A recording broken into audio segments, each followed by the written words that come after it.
My parents bought my brother a Tesla, then asked me to take the blame when he crashed it. But now, he's in jail, my parents are broke. I'm 24, male, and have been getting the absolute end of the stick in my family since I was a kid. My younger brother, Tristan, 21, male, is the golden child who can literally do no wrong in my parents' eyes. The favoritism in our house is so obvious it would make a sitcom writer blush. I'm not even exaggerating, this is some straight up everybody loves Raymond type. Let me break this down for you guys. Since I turned 18, I've been forced to pay $400 monthly rent to live at home. Yeah, you read that right, $400 to live in the same house I grew up in a bedroom that hasn't been updated since I was 12. Meanwhile, my brother lives completely rent-free, eating food I help pay for, using utilities I help cover, and generally acting like he owns the damn place. When I finally got the balls to call out this obvious BS, my parents hit me with that classic our house, our rules garbage that parents use when they know they don't have a real explanation. The double standards don't stop there. When I was in high school, I had to maintain a 3.8 GPA while working weekends at a local hardware store. I wasn't allowed to go to parties because I needed to focus on my future.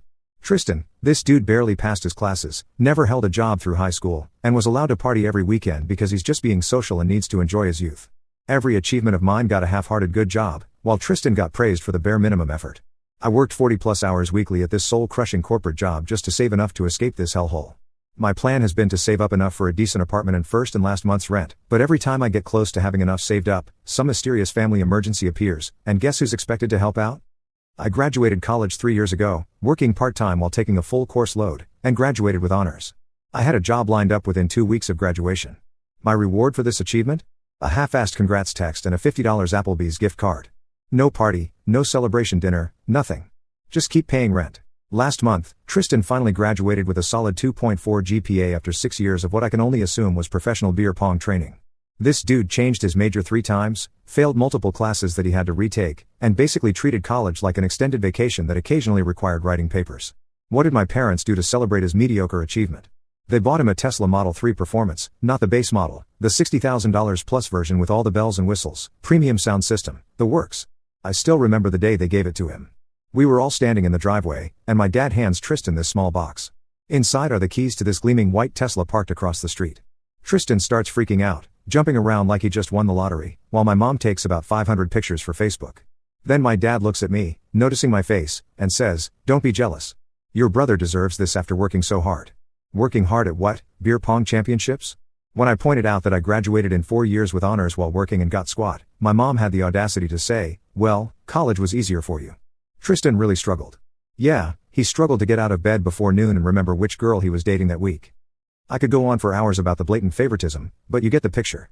For my entire life, I've been treated like a second-class citizen in my own family. From the second Tristan got that Tesla, it became his entire personality. I'm not even kidding, dude couldn't go 5 minutes without mentioning his whip or posting Instagram stories of the dashboard. The car wasn't just transportation for him, it was his whole identity. Now Tesla Bro was born, and it was just as obnoxious as it sounds. Every night, he'd come home at 2 a.m. from whatever bar he was at and rev the engine in the driveway like an absolute tool. Yes, I know Teslas don't actually have engines to rev, but this dip would floor the acceleration back and forth in our driveway, making that electric whirring noise at full volume. He'd wake up the whole neighborhood because apparently sleep is only for peasants who don't own electric cars that daddy bought them. The kid drove like he was auditioning for Fast and Furious 27, electric boogaloo, speeding down residential streets where kids play, doing donuts in grocery store parking lots, and filming those TikToks where people pretend to sleep while their Tesla is on autopilot. Every time I pointed out that maybe treating public roads like his personal racetrack wasn't the best idea, he'd just smirk and tell me to stop being such a buzzkill bro. I even watched him drive drunk repeatedly. This wasn't just being a douche, this was actively dangerous to everyone around him. I offered to be his DD multiple times or call him an Uber, but nope, the car practically drives itself, bro. Yeah, except the autopilot doesn't magically make alcohol not affect your judgment or reaction time.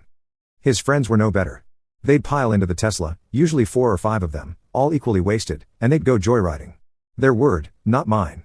I warned all of them multiple times that something bad was going to happen. I warned my parents too. They all told me to mind my own business. My mom actually said, and I'm quoting directly here, "You're just jealous. You don't have friends who want to have fun with you." Yeah, Mom, I'm super jealous I don't have friends who want to die in a fiery crash or kill innocent people. You got me. With each passing day, Tristan got more reckless. The videos got more dangerous, the speeds got higher. It wasn't a question of if something would happen, but when, and everyone except me, seemed completely blind to what was coming. But then the inevitable happened. On a Thursday night, I was in my room grinding out some work when I heard my parents' door slam open around 3 a.m. There was frantic whispering in the hallway, followed by my dad's car starting up and speeding away. I found my mom downstairs looking like she'd seen a ghost. When I asked what was going on, she mumbled something about your brother had a little accident with the Tesla, and that my dad went to pick him up. A little accident that's family code for major F, up. Around 4:30 a.m., I heard my dad's car pull into the driveway. I went to the front window and saw him practically dragging Tristan up the walkway. He could barely walk, was missing a shoe, and had what looked like dried blood on his forehead. My dad was frantically shushing him as Tristan shouted something about a tree came out of nowhere. Man. Turns out Golden Boy wrapped his Tesla around a tree after leaving a bar. Shocking, right? Who could have possibly predicted this completely unpredictable event that I had only been warning everyone about for weeks? By some miracle, he wasn't seriously hurt, just a cut on his forehead and probably some bruises from the airbag. The Tesla, however, was almost wrecked, front end smashed in, airbags deployed, windshield cracked, the whole 9 yards. They helped him to his room like he was a toddler who stayed up past bedtime instead of a grown-ass man who just committed a felony. I didn't get the full story until the next morning. Tristan had been at the Rusty Nail, got absolutely wasted with his equally brilliant friends, then decided that driving was definitely a great idea. His friends, these stand-up citizens, apparently encouraged this plan, with one of them even filming Tristan doing shots and then twirling his Tesla key, saying, "Let's see what this baby can really do." On the way home, he took a corner way too fast, lost control, jumped the curb, and plowed straight into some poor homeowner's massive oak tree. My dad got there before the police would show up, according to my mom's whispered phone call to my aunt, which I eavesdropped on. My dad took care of it with the homeowners. No idea what he promised them, but knowing my dad, it wasn't cheap. He probably wrote them a check on the spot to forget the whole thing. The real mystery was how he convinced them not to follow through with the police. They had the Tesla towed to our garage, where it sat like a giant metal middle finger.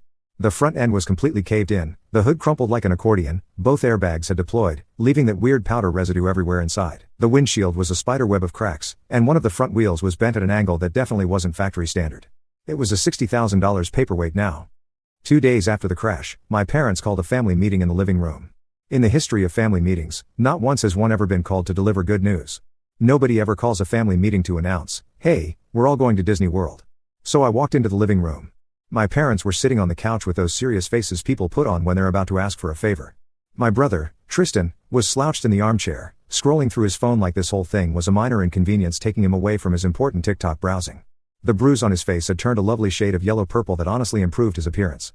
My dad cleared his throat and looked at me with that fake serious expression he puts on when he's about to say something completely unreasonable but wants to make it sound logical and fair.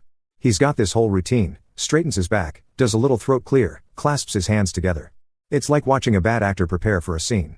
"Son," he started, "we've looked into the damage to Tristan's car." He said this like the Tesla had caught a cold. "The insurance won't cover it because..." He trailed off, looking uncomfortable because he was driving drunk. I finished for him. My mom shot me a look that could curdle milk. "Don't be dramatic. He'd only had a few drinks," she said. A few drinks that made him unable to walk straight or form coherent sentences when he got home. In my mom's world, anything short of being literally unconscious counts as a few drinks. My dad continued as if I hadn't spoken. "The point is, repairs are going to cost around $18,000, and we think it's only fair that we all chip in as a family." I actually laughed out loud, thinking it was a joke. Then I realized they were serious. They had the audacity, the absolute brass balls, to ask me to help pay for repairs on a car that I don't own, don't drive, and that was damaged because he decided to drive drunk and crash it. I couldn't believe what I was hearing. You want me to help pay for repairs on a car that I don't own, don't drive, and that was damaged because he decided to drive drunk? I repeated, just to make sure I wasn't having a stroke and hallucinating this conversation. "We're a family," my mom said, as if that explained everything. "And you're the only one with significant savings right now." Ah, there it was. They knew I had been saving to move out, and they saw it as a convenient pot of money to fix their golden child's mistake. My savings weren't for my future, they were just an emergency fund for Christ's ups. Got it. "How much are you expecting me to chip in?" I asked, making air quotes around chip in because we all knew that was code for pay for most of it. My dad had the decency to look slightly uncomfortable. "Well, your mother and I can put in about $3,000 from our emergency fund. Tristan has about $500 saved up." Of course, Tristan only had $500 to his name despite never paying rent or bills. That money was probably earmarked for weed and whatever overpriced streetwear brand he was into that month. "So you want me to pay the other $14,500? I finished for him. It wasn't a question. My dad nodded like he was relieved I understood. "We'll figure out a payment plan, maybe $1,000 a month until it's paid off." "We know you've been saving up," he added. Tristan finally looked up from his phone at this point, and all he said was, "It's not like you need a fancy apartment anyway. You're always working." The audacity of this kid could power a small city. He crashes his Tesla that I warned him not to drive drunk, and now he's giving me financial advice on how I should spend my hard-earned money, the money I earned while working 2 jobs and paying rent to my own parents. That's when I lost it. I laughed again, but it wasn't a happy laugh. It was the kind of laugh you do when something is so absurd you can't even be properly angry about it anymore. I'm not giving you a single cent for this, I said, looking each of them in the eye. Tristan crashed the car because he was driving drunk, and he should be grateful he's not sharing a cell with some guy named Bubba right now. This is his problem, not mine. My parents looked at me like I just suggested we sacrifice the family dog. After everything we've done for you, my mother began, her voice trembling in that manipulative way she's perfected over the years. The Guilt Trip Express was leaving the station. What have you done for me exactly? I asked.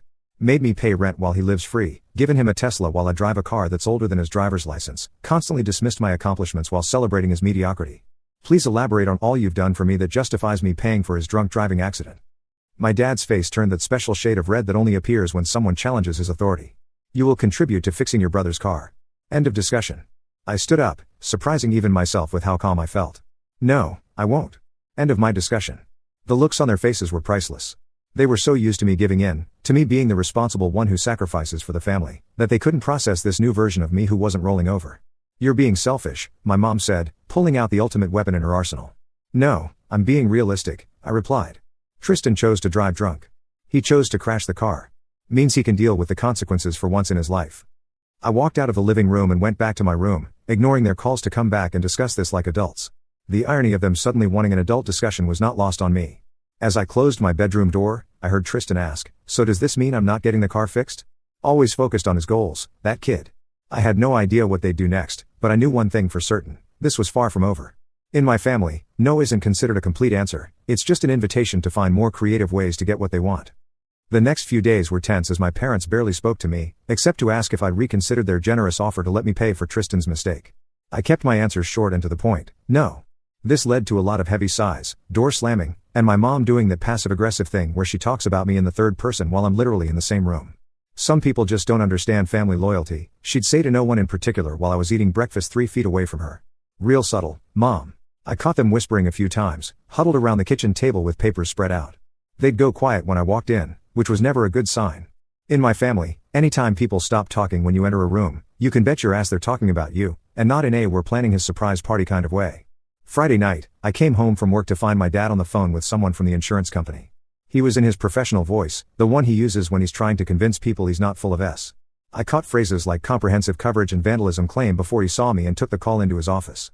Vandalism claim? That was new. Last I checked, drunk driving into a tree wasn't considered vandalism unless the tree pressed charges. I figured they were grasping at straws, trying to find some loophole to get the insurance to pay. Good luck with that. Insurance companies employ entire departments of people whose only job is to find reasons not to pay claims, but whatever. Not my circus, not my monkeys. Saturday morning started with a bang, literally. I was jolted awake at around 7 a.m. by what sounded like someone beating the S out of a metal trash can. I stumbled out of bed and looked out my window, which overlooks our driveway, but I couldn't see anything unusual. The noise had stopped. I figured it was just the garbage collectors being extra aggressive and went back to bed. About an hour later, all hell broke loose. I woke up to shouting coming from the garage. I threw on some sweats and went downstairs to find Tristan standing in the open garage, my parents behind him, all 3 staring at the Tesla. The car was even more wrecked than before, and I don't mean a little more damaged. I mean it looked like the Hulk had a personal vendetta against it. The windshield was completely shattered, all the windows were broken, and there were massive dents in the doors and hood. The side mirrors were dangling by wires, and one of the headlights was just gone. It was almost impressive how thoroughly destroyed it was. What the hell happened? I asked, genuinely confused. The car had been wrecked from the crash, sure, but this was next-level destruction. Tristan spun around, his face red with what looked like practiced rage. Like you don't know. You did this, he said. I actually laughed. I was asleep all night. I didn't touch your car. My dad held up something, a baseball bat from my high school days that I kept in my closet as a memento from when I played. Then why was this in the bushes outside? He asked, his voice doing that fake calm thing that means he's actually super pissed. I said I had no idea, but my mom cut me off. Don't lie to us. It was your bat.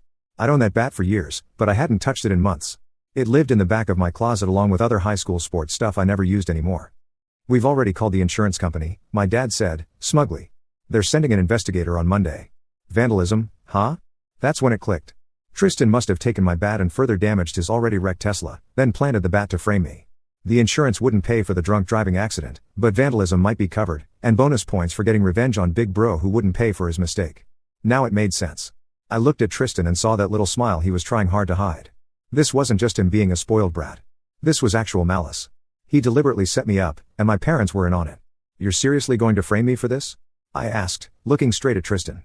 He smirked. "Who do you think they'll believe, the straight A student with a bright future, or the jealous older brother who still lives at home and complains about everything?"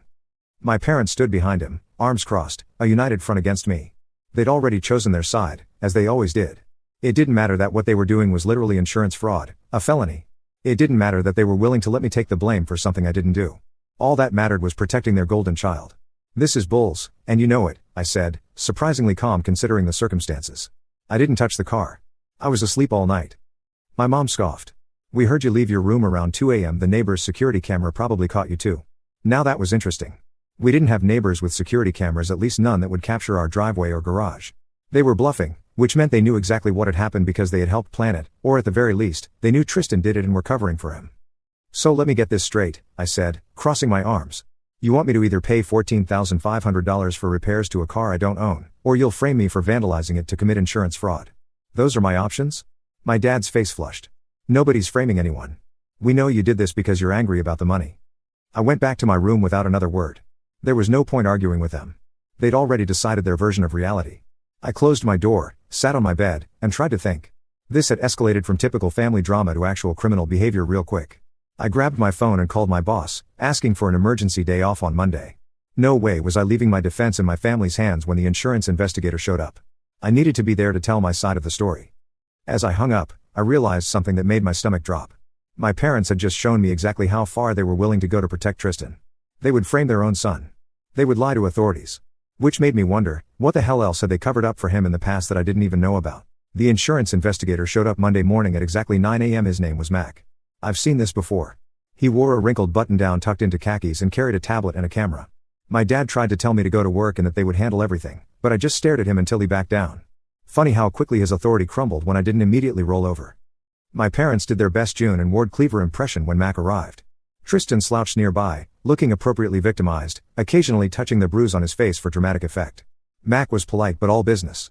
He went straight to the garage to examine the Tesla, taking dozens of photos from every angle.